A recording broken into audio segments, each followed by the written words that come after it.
What is going on, everybody? Welcome back to the channel. Aftersound here, bringing you some GLX content today.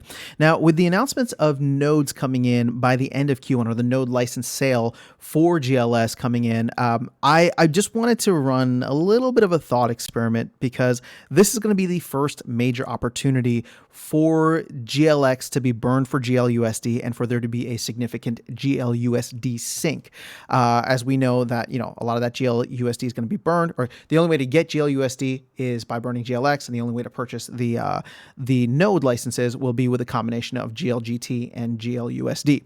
So as it stands right now, we've only burned 48,000 GLX, and then here's the thing. There's 52 million GLX that are currently staked, but I don't know what the actual circulating supply of GLX is. If you go here, the total supply says over 1 billion. The total liquid supply says 977 million. Clearly, that's not accurate.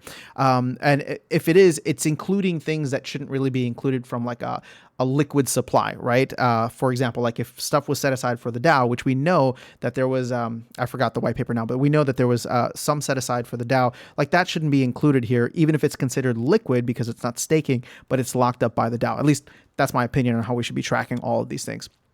But traditionally, SPS for Splinterlands has always had or been around like a 50% stake rate, meaning that like of all of the circulating supply, 50% was staked. Now, sometimes that'll be above, sometimes it'll be a little bit below, but it's been at about 50% for the most part. So I actually want to make, even with the crazy returns right now from staking GLX, I actually want to make the same assumption here. And actually, the reason that I'm making that assumption is because it'll make this whole estimation much more conservative, which already this estimation is really just pulling a very broad or taking a very broad look.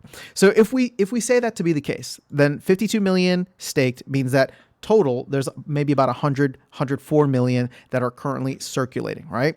Now, between now and the end of March or the end of Q1, we know that there's going to be the phase 2 of the pack sales. Phase 2 pack sale rewards that'll be given out. That's 15 million. And then, of course, there's going to be more staking rewards and more airdrops given out. I don't know what the numbers on that actually are, but I'm just going to push it out and say that maybe by the end of Q1, when these licenses potentially go on sale, we will have, 150 million. That number actually doesn't matter too much because the number that I'm about to share with you, and let's go back here. The number that I'm about to share with you is how much GLX would we actually burn, not how much is in total supply. And I think that we have more than 52 million, obviously, because 52 million is what's staked. So there's some circulating out there, and then we will be receiving more. But the number that I want to share with you here is if we take a look at how much, well, there's only like 1,000 GLUSD that's currently in the mix. But if we look at the pre-sale for Splinterlands or SPS node licenses, that was 2,000 licenses going for $1,000 worth of SPS and 500 vouchers. So if we translate that over, obviously this isn't going to be sold for GLX. They're trying to change it so that everything is going to be GLUSD. So it's 1,000 GLUSD plus maybe 500 GLGT. Again, I'm assuming those numbers based on what they did for Splinterlands. That could change dramatically. So, but if we take that assumption, that's 1,000 USD or GLUSD times 2,000 licenses, right? And I know there's going to be an airdrop, but again, this is just to play around with the idea. So 2,000 times 1,000 is going to equal $2 million USD of value, right? So 2 million USD of value. If we do not burn any GLX, if we do not buy any GLX, so there's no demand on the price for GLX, which is kind of outlandish because obviously something like this would be a price catalyst, but I don't want to create any FOMO. I want to say, like, worst case scenario, what would this do to the supply overall of GLX in the long run? How much would it actually burn? Well, pretty simple, right? $2 million $2 million worth of value that we would need to burn for GLX, and assuming people just burn the GLX that they've already been receiving for free, or that they have been that they've been getting airdropped or staking rewards, whatever the case is. This, if you look at that, $2 million, divide this by, I'm actually going to round up and just say GLX is closer to 3 cents, right? So 0.03, we would actually burn 66 0.6. I mean, this is the devil's the devil's number, right? We'd be burning 66.666 million GLX. That is more than the amount that we have staking right now. So again, just an interesting thought, because even if we have 150 million total in supply, that could burn a significant amount. I mean, we're talking about maybe 40% of all GLX that would be in circulation at that point.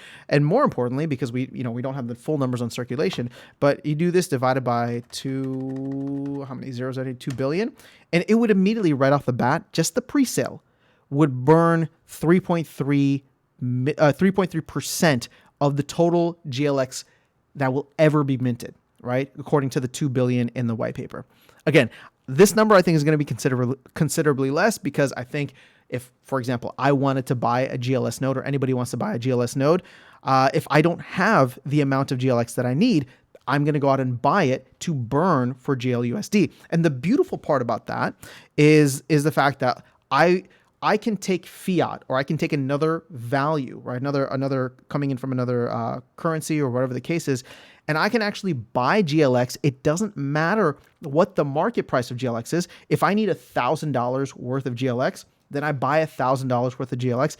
I immediately burn that for GLUSD.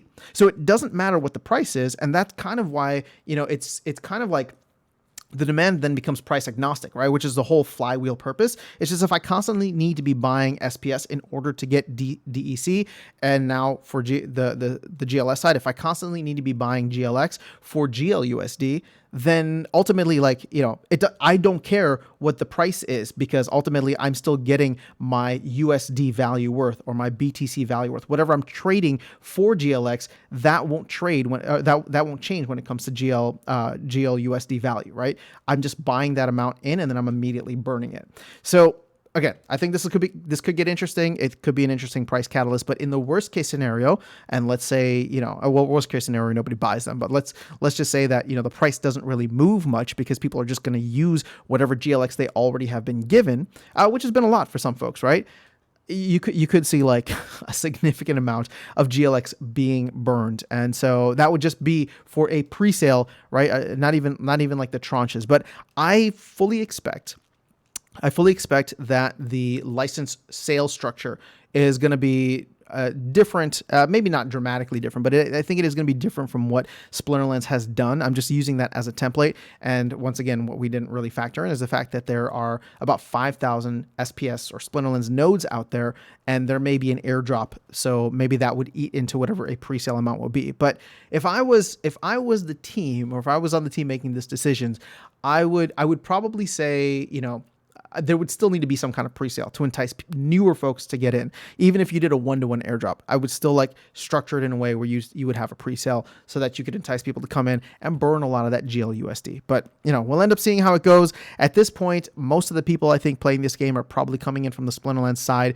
So that'll probably be where a lot of the capital comes in initially. But once we get into Q2 and the game is actually out, either in beta or fully released, hopefully we can start to attract many more folks into the game from the MLS side of things. Right? That'd be great. So that's all I have for you guys in this video. Just wanted to share those kind of broad numbers with you. Let me know if you have any thoughts or questions in the comments below. I'll catch you all in the next video and see you around the game. Take care.